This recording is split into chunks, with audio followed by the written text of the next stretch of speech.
Apa itu civil society? Civil society secara sederhana dapat dipahami sebagai masyarakat yang beradab. Akan tetapi definisi yang lebih spesifik terus berkembang berkesesuaian dengan kondisi struktur politik di dalam suatu negara. Civil society sudah ada jauh sebelum negara itu ada. Bahkan adanya sebuah negara tidak terlepas dari peranan civil society. Bagi para pemikir agamis seperti Nurcholish Madjid atau Mahathir Muhammad, konsep civil society disamakan atau dipadukan dengan konsep masyarakat madani. Dalam konteks historis filosofis, peradaban masyarakat yang beradab atau masyarakat yang menjunjung tinggi prinsip moral guna mempertahankan keteraturan dapat dilihat dari masyarakat Madinah yang dibangun oleh Nabi Muhammad SAW.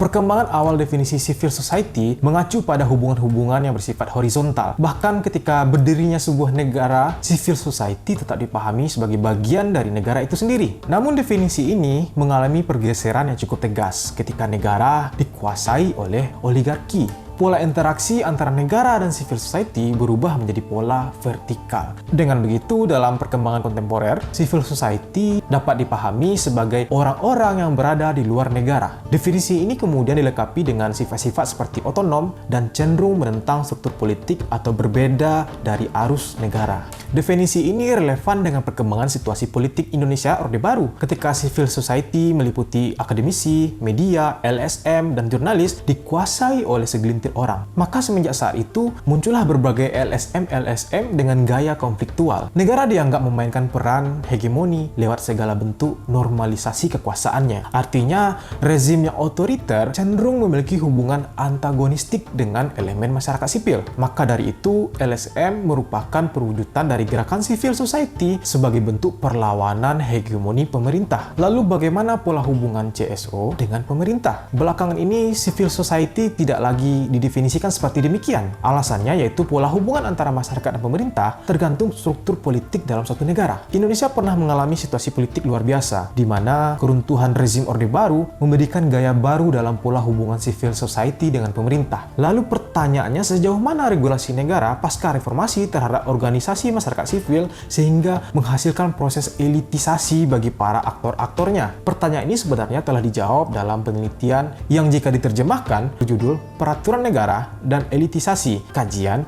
Elit Masyarakat Sipil di Indonesia dan Kamboja. Negara dipandang sebagai suatu entitas yang berbeda dengan masyarakat sipil, dan negara memiliki kekuatan atas mengontrol masyarakat itu sendiri. Akan tetapi, jika dahulunya negara mengatur gerakan civil society agar tidak terlalu jauh mengintervensi pemerintah, maka hari ini, pasca Orde Baru, negara punya regulasi tersendiri untuk melibatkan aktor-aktor civil society, terutama LSM, ke dalam proses elitisasi. Undang-Undang Nomor 32 Tahun 2004 tentang desentralisasi berdampak signifikan terhadap perkembangan gerakan civil society atau LSM di Indonesia, dari pemerintahan sentralistik ke desentralistik, dari pemerintahan militeristik atau otoriter ke arah kewenangan lokal. Maka dari itu berubahlah pola hubungan civil society dari konfliktasi ke arah kolaborasi, berkesesuaian dengan Undang-Undang Nomor 28 Tahun 2004 tentang yayasan. Secara bersamaan membuka saluran bagi mereka untuk mengakses sumber daya negara dan berpartisipasi dalam pembentukan kebijakan. Akibat dari regulasi tersebut secara tidak langsung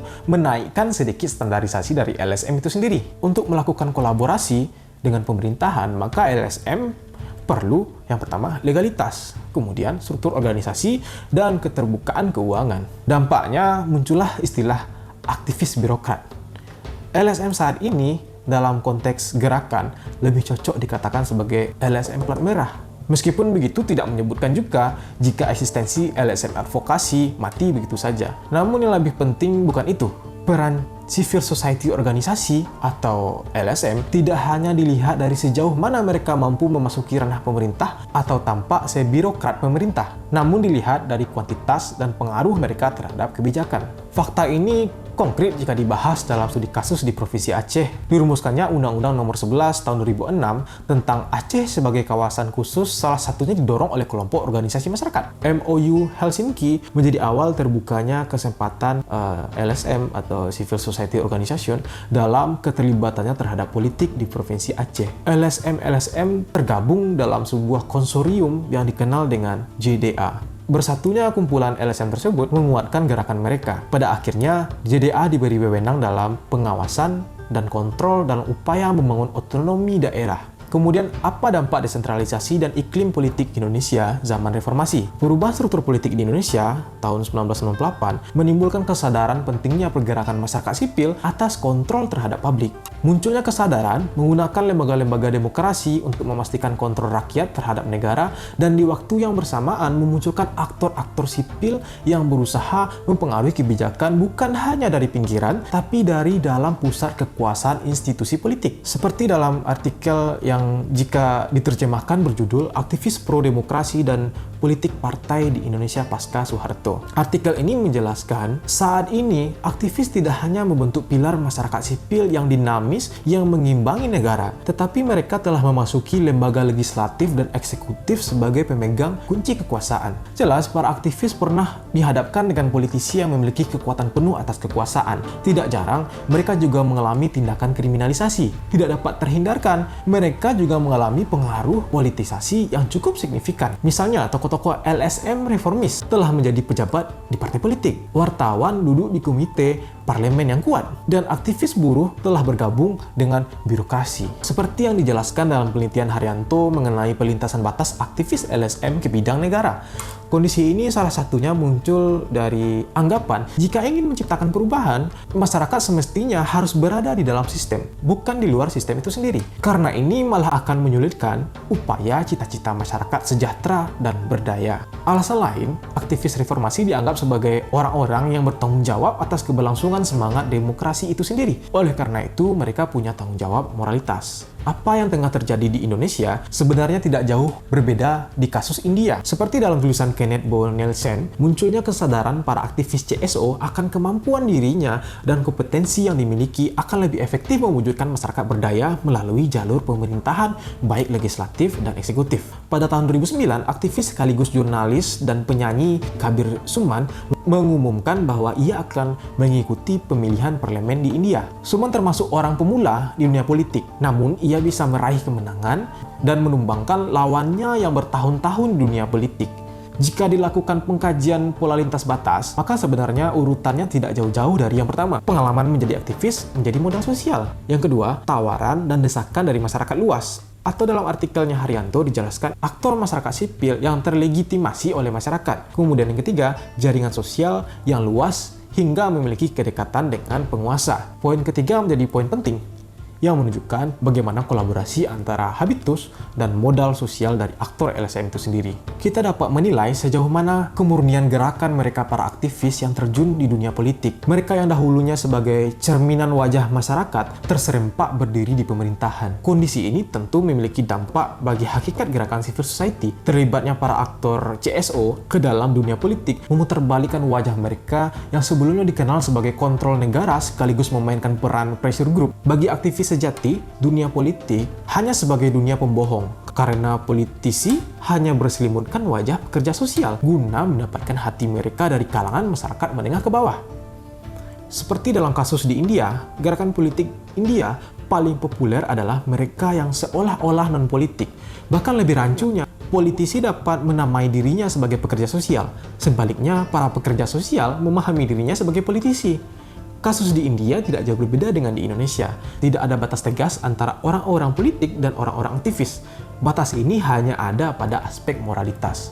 Lebih lanjutnya, Markus Mitzner dalam artikelnya mencoba menemukan pola 3 jenis pelintas batas aktivis NGO. Pertama, mereka yang sengaja menggunakan LSM sebagai batu loncatan. Mereka yang tetap bertahan di LSM selagi belum ada peluang. Namun ketika berpeluang, mereka akan segera mengambil langkah memasuki wilayah pemerintahan dengan praktik politik. Dan terakhir, melintas batas dengan tujuan ideologis, yaitu upaya merubah pola atau meningkatkan sistem politik pemerintahan dari dalam. Dengan demikian, kita mampu mengkategorisasikan sejauh mana moralitas para aktivis LSM yang saat ini memasuki bidang negara. Jika dilihat dari strategi, Lewis dalam studi kasusnya di Bangladesh dan Inggris menemukan 2 pola umum, yaitu mereka langsung masuk ke bidang politik, eksekutif, dan legislatif tanpa basa-basi, dan mereka yang berangsur-angsur masuk ke bidang politik namun juga tidak meninggalkan identitas sebagai aktivis civil society. Dan bagi Haryanto dalam artikelnya, ini disebut sebagai strategi tidak langsung pola zigzag. Salah satunya dapat diamati di lembaga-lembaga kuasi pemerintah, misalnya Teten Marzuki. yang dikenal sebagai aktivis anti korupsi. Namun setelah beberapa waktu kemudian berpindah menjadi aktivis hak asasi manusia. Kemudian dari pengalaman dan pengetahuan tersebut, dia berhasil menjadi staf kampanye Joko Widodo 2014. Artinya ada kedekatan dengan tokoh politik. Nah, pertanyaannya, jika hubungan antara negara dan civil society mengalami perubahan dari konfliktasi ke arah kolaborasi atau bahkan mereka mengoptasi bidang pemerintahan hingga menduduki lembaga eksekutif dan legislatif, lalu bagaimana dengan hakikat sejatinya dari civil society itu sendiri? Definisi yang sangat relevan menurut kami, yaitu civil society yaitu tadi, gerakan civil society dikatakan sebagai pressure group, di mana dalam sejarah pergerakan civil society di Indonesia, mereka tidak hanya sebagai pelopor model pembangunan partisipatoris, tapi juga sebagai kelompok penekan yang menuntut perubahan ke arah yang lebih baik. Tidak diragukan lagi, desentralisasi di satu sisi memberikan dampak baik terhadap iklim demokrasi di Indonesia, dan di sisi lain justru dapat mengancam hakikat dari gerakan civil society itu sendiri. Memang dalam kajian-kajian baru digagaskan pemikiran semestinya antara negara dan masyarakat tidak bisa dipisahkan. Hubungan yang terjalin menunjukkan pola horizontal. Namun realitas hari ini, sebagian aktor yang tersentuh politisasi akan terjerat ke dalam politik kepentingan, sehingga memunculkan oligarki yang tidak ada matinya.